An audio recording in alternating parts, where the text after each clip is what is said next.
that is having a real impact in my country, Benin. Une jeune unie contre la corruption a été initiée par 3 anciens bouchers du programme d'Eli avec le souci d'impacter durablement nos communautés en participant au débat sur la lutte contre la corruption.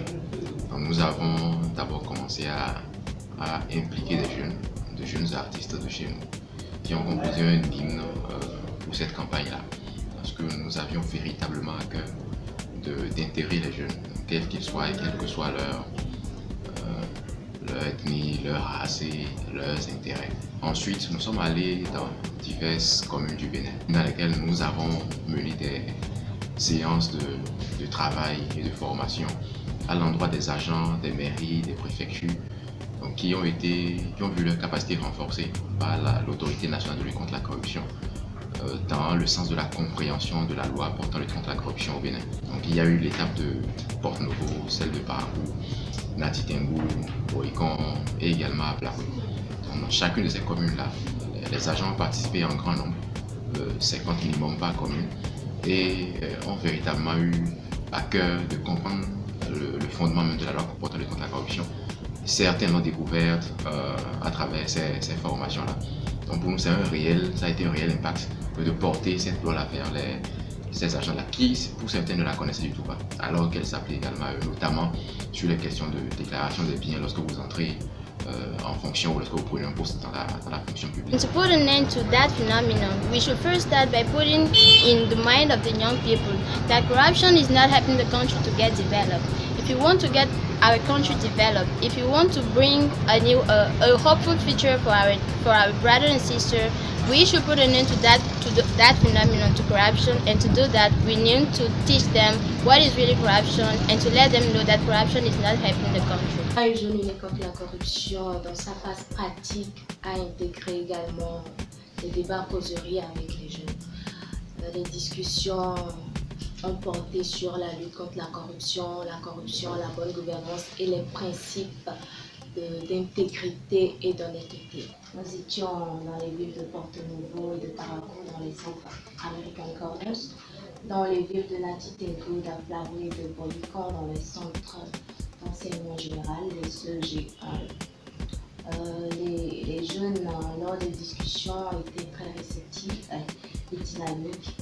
Et nous étions un tant soit peu étonnés, surpris par certaines de leurs interventions qui étaient très pertinentes. Ce qui prouve d'ailleurs que la jeunesse a connaissance et vit ce fléau qui gangrène notre société. Pour mieux pouvoir se développer, nous devons enseigner aux jeunes une autre manière de penser, une autre manière de vivre pour enfin éradiquer la corruption dans nos institutions. Nous avons les 3 et 4 dans le cadre du projet I Stand Against Corruption, organisé à Caton.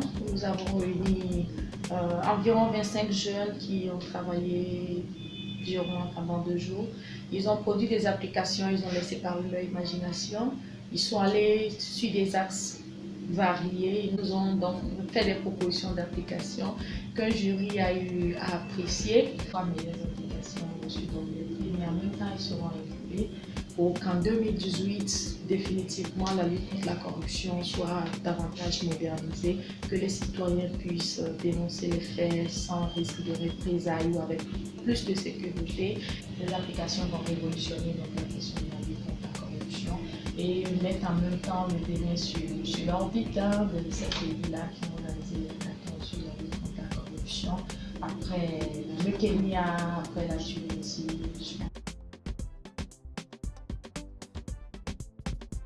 L'hackathon s'est bien déroulé en 2 jours. Nous avons, au-delà du challenge, rencontré de nouvelles personnes, de nouveaux collaborateurs, des amis que nous avons perdu de vue. Ça a été un vrai festival et on s'est bien amusé. Alors, Anticorps est une application que nous avons concoctée en 2 jours avec mes collaborateurs Sylvestre Avandino et Venant Solidity pour lutter contre la corruption, déjà en passant par l'information. L'information en ce qui concerne ce que c'est que la loi anticorruption au Bénin, les articles que cette loi contient, avec possibilité de lire les textes et d'écouter les articles en audio. Selon les votes, les commentaires que les gens font par rapport à une plainte, nous classons les entreprises top corrompues du mois, de façon à ce que les entreprises soient un peu frustrées de paraître tout le temps en tant que top corrompu du pays. Donc, l'objectif, top corrompu du mois, nous les diffusons et nous relayons l'information auprès des autorités compétentes qui ont une plateforme d'administration qui leur permet de suivre les plaintes des utilisateurs et de mener des actions en justice si nécessaire. Je dois avouer que le hackathon s'est vraiment très bien passé. Depuis l'accueil aux phases de coding ou le brassage entre les différentes équipes, ça a été vraiment génial. Ça a été une ambiance de famille, une ambiance familiale, et puis nous avons eu le temps de partager des repas ensemble. La présentation s'est très bien passée aussi parce que le jury a été très ouvert et a posé des questions pertinentes sur nos différents projets. Donc dans l'ensemble, je dois avouer que c'était vraiment très super. Notre application est essentiellement une application, disons, de sensibilisation, d'accord, sur la corruption et ensuite de dénonciation. On a misé aussi sur l'accessibilité qui va permettre à tout un chacun, surtout à la masse qui n'a pas accès au smartphone, de pouvoir utiliser notre application, mais de faire des dénonciations via WhatsApp ou SMS. Et c'est ce qui a un tant soit peu apporté plus d'originalité et a fait de l'application quelque chose de révolutionnaire. Concernant notre application, c'est une plateforme à deux volets. D'abord, une application qui est un bot logiciel sur lequel les internautes vont faire des dénonciations et puis après un site web sur lequel les dénonciations seront publiées. On est fatigué, on n'en peut plus, on va t'éradiquer. Tous unis contre la